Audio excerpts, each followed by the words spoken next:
Salut à tous, très heureux de vous retrouver pour étudier le très beau quintet de dimanche sur l'hippodrome de Vincennes. C'est le Prix d'Amérique Races The Turf Qualif 1, Prix de Bretagne. Ça y est, on y est. La route pour l'Amérique est ouverte. 3 tickets qualificatifs pour l'Amérique seront à distribuer dimanche. Il y a beaucoup de chevaux qui veulent s'en emparer. C'est parti tout de suite, on fait le papier.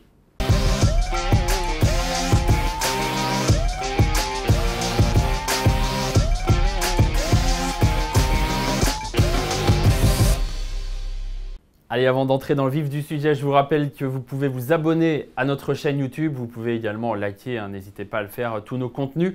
Et puis n'hésitez pas également à nous dire qui sont vos favoris pour ce Prix de Bretagne. Qui va attraper le fameux sésame, le fameux ticket pour l'Amérique? Dites-le nous. On rappelle que c'est donc la première qualif, la qualif 1 du Prix d'Amérique, le Prix de Bretagne, et qu'il y a donc 3 billets à distribuer pour l'Amérique, 3 billets qui permettront aux chevaux qui manquent peut-être un peu de gains sur leur compte en banque de participer à la plus grande course du monde, parce qu'on peut le dire, le Prix d'Amérique, c'est la plus grande course au monde, évidemment. On attaque donc l'étude de ce quintet de luxe, on peut le dire, sur l'hippodrome de Vincennes, avec 17 partants. Tout d'abord, à vous rappeler un peu les conditions de cette course. 17 partants et pas de rendement de distance, c'est fini. Pour ceux qui sont les plus jeunes, je dirais qu'ils n'ont connu que cette première qualif sans rendement de distance. Pour les autres, on se souvient que par le passé, il y avait 25 mètres à rendre pour les champions et que ça nous donnait une course un peu particulière. C'est fini tout ça. En plus, comme je vous le disais, on cherche des billets pour l'Amérique. Donc là, on a vraiment des chevaux qui sont motivés et qui veulent absolument bien faire d'entrée de jeu dans ce meeting d'hiver. Mon favori tout de suite de ces 17 partants, il n'a pas été facile à déterminer parce que vous allez vous en rendre compte, c'est une course ouverte qui nous attend dimanche. Mon favori, c'est un cheval qui l'an passé a failli créer l'exploit, c'est Gallius. Il a été tout proche de gagner le Prix d'Amérique, vous vous en souvenez certainement, il a fini 2e, battu d'un rien par Davidson Dupont. Il y avait vraiment très peu d'écart à l'arrivée et surtout Gallius avait longtemps fait illusion parce qu'il s'était sauvé dans le dernier tournant et il s'était fait vraiment rattraper aux abords du poteau. Gallius, donc 2e de l'Amérique l'an passé. Je trouve qu'il a été vraiment très préservé par son entourage depuis. Il n'a couru que 6 courses depuis le Prix d'Amérique, en comptant le Prix de Paris qui venait presque dans la foulée. Il avait fait l'impasse sur le Prix de France, il avait couru le Prix de Paris et sorti du meeting d'hiver, donc il n'a recouru qu'à 5 reprises. Et il n'a été déféré que 2 fois après le meeting d'hiver. Donc on sent bien un entourage qui a pris grand soin de son champion. Gallius qui est un cheval en plus qui a un physique qui laisse penser que ce n'était pas un cheval précoce. Donc on l'a attendu, on l'a laissé vieillir et désormais, on peut le penser, il est arrivé à maturité. Un autre paramètre important je trouve avec Gallius, c'est qu'on a changé de tactique avec lui. Et là encore, ça participe au fait de le préserver et de le faire vieillir. Pourquoi? Parce que c'est un cheval qui était très bon lorsqu'il allait devant. Parce que c'est un cheval qui était peu motivé dans les autres et qui avait besoin comme ça d'être mis de l'avant pour être sous pression. Quand il était devant, il était très fort, mais on s'est évertué depuis la sortie du meeting d'hiver à le courir caché. Et c'était pas mal à plusieurs reprises, notamment dans ce prix d'été. Alors c'est vrai qu'il ne gagne pas, il est battu, mais bon, le gagnant c'est étonnant, c'est un top cheval qu'on va retrouver parmi les favoris, si tout va bien, du prochain Prix d'Amérique. Dorgos de Guèze était 2e. Gallius était donc battu par Dorgos de Guèze, mais c'est surtout le style qui m'intéresse. Regardez la fin de course du cheval de Séverine Raymond. Moi j'adore ces battus pour finir, regardez. C'est un cheval qui allait tout le temps devant, qui avait du mal à se livrer dans les autres, et là, sa fin de course, elle est top. Voilà, je pense qu'on a vraiment profité de cet espace de l'hiver dernier jusqu'à cet hiver-là qui va commencer pour façonner un petit peu ce cheval.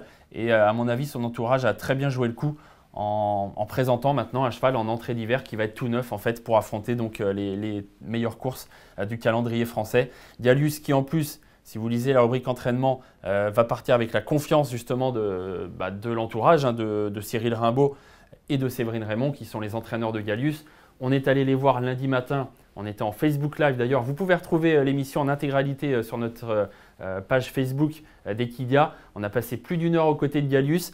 Et ce qu'on peut vous dire, c'est que Cyril Rimbaud et Séverine Raymond nous ont dit que le cheval était au top. Il vole, c'était les mots de Séverine Raymond, il vole, on devrait se qualifier. Et Cyril Rimbaud nous a dit qu'il fait des choses qu'il n'était pas capable de faire l'an passé. Il a progressé par rapport à l'année dernière.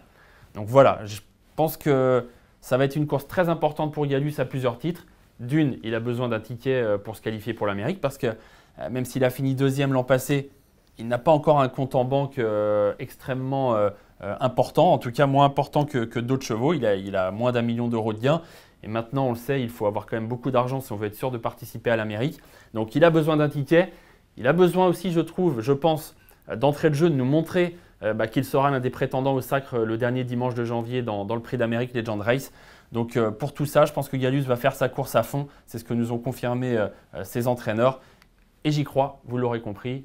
J'en ai fait beaucoup, mais j'y crois pour Gallus, qui est donc mon favori dans cette course. Gallus, attention, il va avoir des clients sur sa route. Évidemment, hein, on est en route pour l'Amérique, donc il y a des champions dans cette course.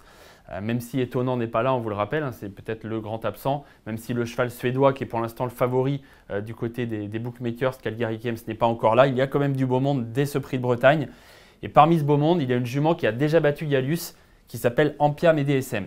Ampiam EDSM, c'est une jument qui a enchaîné les victoires l'an passé, qui a eu un petit souci, qui n'a pas pu se qualifier pour l'Amérique. Donc elle a sauté la grande course alors qu'on l'attendait un petit peu quand même dans cette prestigieuse épreuve. Et depuis, voilà, elle a parfois fait des fautes, elle a parfois gagné. Et sa dernière course, je trouve, est vraiment rassurante sur son état de forme déjà, parce qu'elle était deuxième, elle est ici en ayant fait l'extérieur d'un cheval qui est un cheval de qualité Élite Beaufour, qui en plus était vraiment au top de sa forme. C'était une petite rentrée pour Ampiam EDSM. Elle a fait le tour de Élite Beaufour. Elle va un peu rester là pour finir. Il lui manquait sûrement cette vraie course dans les jambes avant d'être au top. Jetez un œil également sur celle-ci, Décoloration, on va en reparler dans un instant, qui court également ce Prix de Bretagne, cette première qualif. Mais vous voyez qu'Ampiam EDSM poursuit bien son effort. Elle est battue certes, mais avec les honneurs. Et je vous le disais, elle a déjà battu Gallus. Elle a déjà battu des chevaux comme Gannet de Banville. Donc c'est une super jument, c'est certain. Et dans un lot comme ça, elle peut gagner. Elle aussi, comme Gallus, a besoin d'un ticket pour l'Amérique. Pourquoi ? Parce que son compte en banque n'est pas encore assez élevé pour être certain de courir l'Amérique. Et je dirais même que si elle ne se qualifie pas en prenant l'une des 3 premières places de l'une des courses qualificatives, ce n'est pas au gain a priori qu'elle passera. Donc voilà, ces courses sont importantes pour elle. Ampiam EDSM fait figure de lauréate possible, hein. Elle peut battre Gallus. Ça fait partie en tout cas des chevaux capables de gagner cette première qualif à mon avis. Décoloration, on l'a vu, finissait bien hein, dans le Prix des Cévennes. Elle était 3e, pas loin de la jument de Fabrice Soulois, Ampiam EDSM. Ça lui donne une vraie chance ici, évidemment. Décoloration qui va essayer de se qualifier. À la base, ce n'est pas forcément une jument de Prix d'Amérique, mais elle est en forme. Elle est bonne quand elle vient à Grosbois, nous dit son entraîneur. Elle est motivée quand elle est dans le centre d'entraînement parisien. Et elle a assez de qualité pour figurer dans ce quintet. Je l'ai retenu moins haut, vous le verrez tout à l'heure, que Gallus et que Ampiam EDSM. Mais je l'ai retenu quand même Décoloration parce que c'est une chic jument et en plus, elle est en forme. Et puis, dernier cheval qui nous reste à analyser dans cette course de référence qui était le Prix des Cévennes, c'est Zarenfass. Zarenfass 7e ce jour-là. Maintenant, ce qui va vraiment nous faire gratter la tête, c'est que maintenant, il est entraîné par Jean-Michel Bazir. On sait ce qu'est capable de faire Jean-Michel Bazir, qui nous a dit, là encore, on est allé à sa rencontre et vous avez le reportage sur equidia.fr, qui nous a dit beaucoup de bien de Zarenfass. Alors, il ne nous a pas dit que c'était le crack des cracks, attention, mais quand je dis beaucoup de bien, au sens où il a été positif sur l'attitude de son cheval au boulot, sur sa dernière course. Il nous dit que pour lui, quand il était 7e, c'était pas mal. Il y a eu un mauvais choix d'embouchure, nous dit Jean-Michel Bazir. Et si vous revoyez la course, vous verrez que le cheval a beaucoup tiré. Donc il y a un mauvais choix de mort, hein, tout simplement, auquel on va remédier, puisque Jean-Michel Bazir l'a vu et donc va changer d'embouchure pour faire en sorte que Zarenfass tire moins, qu'il se dépense moins pendant la course. Attention, Jean-Michel Bazir nous dit que son cheval est vraiment bien au boulot, il en parle en bien, c'est JMB. Évidemment, c'est un coup de poker. Moi, franchement, je ne sais pas trop quoi en faire. Je l'ai gardé, vous le verrez tout à l'heure. Mais c'est un coup de poker, c'est peut-être la surprise possible de ce Prix de Bretagne qui est une course assez resserrée en termes de valeur. Il n'y a pas de FaceTime Bourbon au départ de la course. Donc il peut y avoir des surprises. Et Zarenfass peut en être une, même si, puisque Jean-Michel Bazir est au sulky, il n'y aura pas une cote non plus hyper élevée. Évidemment parce qu'il prend beaucoup d'argent, Jean-Michel Bazir, mais malgré tout, il ne sera pas favori. Et voilà, c'est une course qui va nous permettre de le situer. On va en savoir plus avec ce Zarenfass. Je dirais que sur ces titres à l'attelé, ce n'est pas une priorité. Mais avec Jean-Michel Bazir, et étant donné ses propos, on doit s'en méfier un petit peu. Premier point d'étape. Je vous ai beaucoup parlé de mes favoris. Gallus, Ampiam EDSM. On a parlé des autres chevaux qui étaient au départ du Prix des Cévennes. Je la cherche, elle est là. Décoloration. Zarenfass. Je vais vous dire ce que j'ai gardé en base. Je vais prendre 4 bases dans ce Prix de Bretagne. C'est souvent ce que je fais parce que pour élargir ces jeux et pour proposer un ticket à 100%, je préfère proposer 4 bases plutôt que vous proposer un quintet sans base mais à 25% en flexi. parce que si on touche, voilà, j'aime bien qu'on le touche à fond, tant qu'à faire. Donc 4 bases, même si c'est plus compliqué. Et parmi les chevaux dont je viens de parler, j'en ai 2 que je vais retenir en base. C'est Gallus, qui est mon favori, je vous l'ai dit, et en Piam et DSM que je lui oppose directement. Les autres, je vais les garder, vous le verrez tout à l'heure, mais pas forcément en point d'appui. J'en ai préféré d'autres dans cette course.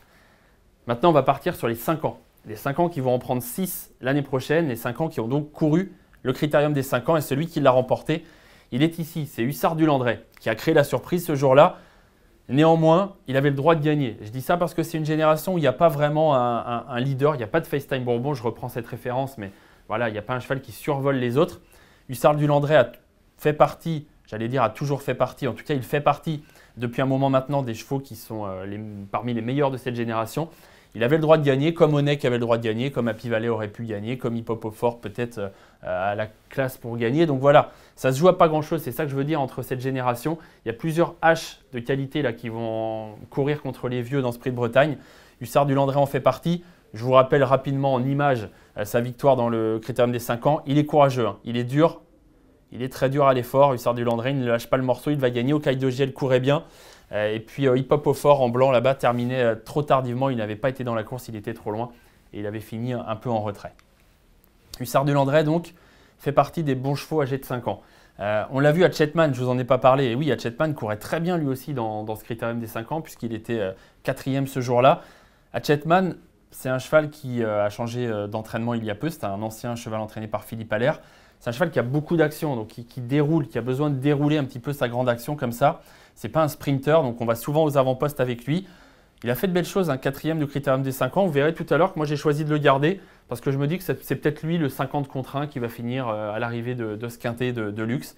C'est un cheval quand même qui a beaucoup de classe et même si ce n'est pas a priori un lauréat en puissance, c'est un cheval qui peut se placer à mon avis à grosse cote. Hokkaido GL donc courait bien aussi dans ce critérium. Ce qui m'embête un peu, c'est qu'il reste ferré. Bon, on n'a pas vu non plus un cheval transcender lorsqu'il était déferré des 4 pieds. Il n'empêche qu'à ce niveau, d'être ferré, c'est peut-être un peu embêtant. Maintenant, c'est encore un cheval qui, voilà, dans les H, fait partie des bons, mais il est plutôt 3, 4, 5 que premier ou deuxième en général.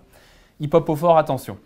Attention parce que lui, on sent qu'il a un gros potentiel. Il a plein de choses, plein de défauts à gommer, je dirais. Il ne part pas encore assez vite dans ce genre de course. Voilà, c'est un cheval qui a besoin de démarrer de loin, etc. Donc, ce n'est pas facile à faire dans les grandes courses, dans les groupes 1. Il n'empêche que c'est un super cheval au niveau moteur, il est assez, j'allais dire, exceptionnel. Il n'a peut-être pas encore montré ça, mais ça va peut-être venir. En tout cas, on sent qu'il a un très gros moteur et peut-être que bientôt on se dira que c'est même encore mieux que ça. Christian Bijon nous dit qu'au niveau du cœur, Christian Bijon travaille beaucoup ses chevaux en prenant le rythme cardiaque après les boulots. Il nous dit qu'au rythme cardiaque, il est très nettement en dessous des autres. Donc quand on est en dessous au niveau cardiaque, quand on est sportif, c'est très positif. Voilà, c'est un cheval qui est capable d'aller vite longtemps. Et pourquoi il faut s'en méfier dès dimanche? Parce que lui, il a très peu de gains. Enfin, il a très peu de gains. J'aimerais bien avoir ce compte en banque-là. Mais le truc, c'est que pour un cheval de cette qualité-là, voilà, il a assez peu de gains finalement. Donc il a besoin de ce ticket, ce fameux ticket pour s'il veut courir l'Amérique. Après, il aura d'autres courses hein, s'il ne se qualifie pas. Mais n'empêche que je pense que Christian Bijon, il aimerait bien se qualifier pour l'Amérique. Donc c'est une opportunité en or pour lui de se qualifier dès cette première qualif. Est-ce qu'il peut le faire? On va le savoir dimanche. Dans les H, niveau qualité, c'est quand même ce qui se fait à peu près de mieux avec des chevaux comme Onek, mais qui est plus pratique comme Hookerberry. Voilà, c'est ça la différence en fait entre un cheval comme Onek, comme Hookerberry et Hip Hop au Fort. C'est le côté maniable. Lui, il n'a pas cette maniabilité d'Onek ou d'Hookerberry, mais par contre, il a un moteur incroyable, il est très dur à l'effort et il est peut-être meilleur encore que ses adversaires. En tout cas, il n'est pas moins bon qu'eux, visiblement, en qualité pure. Donc, Hip Hop au Fort, méfiance, évidemment. On continue le topo des 5 ans. Je vous ai beaucoup parlé du Hussard du Landré, d'Hip Hop au Fort. Il y en a un autre dont on doit absolument parler, évidemment, c'est Hookerberry. Alors, lui, il est riche. Il a presque 1 million d'euros de gain, Hookerberry. Donc son compte en banque, il est déjà bien fourni. Lui, peut-être même qu'en ne prenant pas un billet qualificatif, il peut courir l'Amérique parce qu'il aura des gains majorés étant donné son âge, etc. Donc il est possible qu'il passe, il est même fort probable qu'il passe au gain. N'empêche que lui, il est en forme. Il est déféré des 4 dès cette première qualificative. Jean-Michel Bazir a déjà présenté, surtout ces dernières années, des chevaux vraiment très près pour ce Prix de Bretagne. Parce que ce Prix de Bretagne, il est loin du Prix d'Amérique, il est à plus de 2 mois. Donc on peut gagner le Prix de Bretagne et ensuite se mettre un peu au repos, tranquille, et remonter en puissance gentiment pour l'Amérique. Donc ce n'est pas un problème, on peut se fatiguer un peu là pour cette première qualif et encore être compétitif pour l'Amérique. Donc Hooker Berry, il est au top, il a été préparé pour ça, il est maniable. C'est un H qui est l'un des meilleurs de sa génération, on ne peut pas dire que ce soit le meilleur. Voilà, il fait partie, je dirais, des 3, 4, 5 meilleurs de sa génération à coup sûr. Et il est hyper maniable. C'est surtout ça la différence avec un hip-hop au fort. Lui, c'est une voiture de course. Vous partez, vous vous placez, vous attendez que ça se passe et vous venez mettre un sprint pour finir. Donc si le parcours est bon, Hooker Berry peut au sprint, à mon avis, jouer un très bon rôle dans cette qualif, le Prix de Bretagne. Je vous rappelle d'ailleurs au passage qu'il avait gagné la dernière préparatoire au Critérium des 5 ans, le Prix de Jockey, en battant hip-hop au fort, en battant Hokkaido Giel qu'il va retrouver dans ce Prix de Bretagne. Hussard du Landré lui avait été battu. C'était une course qui servait un peu de tremplin pour le Critérium ce jour-là. Donc les H, vous l'avez compris, viennent en force, viennent en nombre également. Et ça va être hyper intéressant pour nous parce qu'on va savoir un peu quel niveau ils ont par rapport au chevaudage, par rapport à un cheval comme Gallus, par rapport à une jument comme Ampiam et DSM. Donc course qui va nous en apprendre pour le prochain Prix d'Amérique.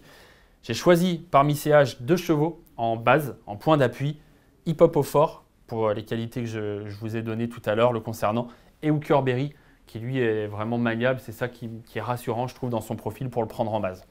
Donc j'ai mes 4 bases, vous l'aurez compris. On va aller chercher encore un peu plus d'outsiders. Je vous ai déjà parlé de beaucoup de chevaux. Je n'ai pas parlé de celui-ci. Alors lui, la grosse particularité, c'est que c'est un 4 ans et que ce n'est pas tous les jours, ou plutôt pas tous les ans, qu'il y a un 4 ans au départ du Prix de Bretagne. Les derniers 4 ans à avoir fait l'arrivée, c'est Tony Dio en 2016, il me semble, 5e, et Hakim du Cap-Vert l'année d'avant. Lui, c'est très intéressant, Hakim du Cap-Vert, parce qu'il était 2e de ce Prix de Bretagne. Donc ils ont montré ces chevaux-là qu'on pouvait avoir 4 ans et faire l'arrivée du Prix de Bretagne, surtout que on est en fin d'année. Donc en fait, ce sont des chevaux qui ont presque 5 ans. Et en général, les chevaux qui en début d'année de 5 ans courent le Prix d'Amérique, ils sont compétitifs, ils sont déjà assez endurcis pour courir face à leurs aînés. Maintenant que j'ai dit ça, qu'est-ce qu'on fait d'Italiano Vero? Écoutez, je me suis vraiment posé la question.